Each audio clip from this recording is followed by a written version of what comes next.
Hello guys, mga gi-challenge na ako sa tambok ng mga hand carry o biskwit gikan sa Southern Leyte padong o Hong Kong. Nakapalit sa biskwit sa Pure Gold bato.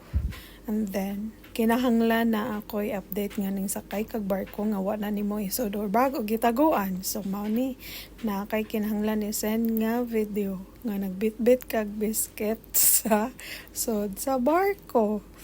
O kinahanglan nga napoy picture sa airport nga ni hand carry radyo na nimo ang biscuit o video so sa airplane nga nagbitbit jud ka og biscuit o okay tigano sa jag instruction nga kinahanglan ang biscuit og bag itapad kay arong dili makalimtan o diba happy yarn guys. So nakadawat na ko og biscuit gikan sa Bato Leyte og ato na ablihan guys, naglisod ko abli.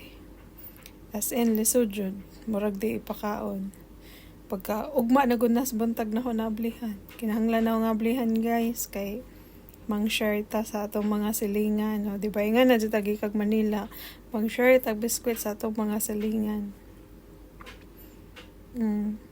So, happy yarn. Sunod, taro na yung ipada. Modern ni ang sod sa biskwit guys. Nasa dyan nakasud og plastic no, nakainganin na, naka-arrange na sa sud.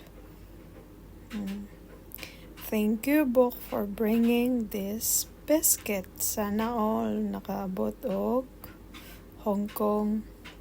Napugidagang sopas guys from Leyte. Tomorrow day to update guys. Ang biscuit is from Bato to Bernavista to Hilongos, nagbarko pa dong Cebu, then Cebu to Hong Kong. So, thank you for watching guys. See you on my next video.